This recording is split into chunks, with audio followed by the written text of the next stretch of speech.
Hoje, 3 de março de 2023, nesta manhã, chovendo na cidade mais alta do Rio Grande do Norte.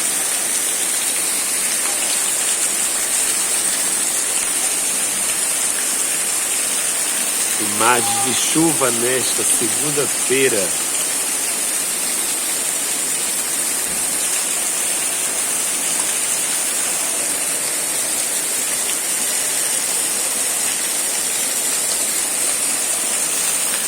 Oh, maravilha!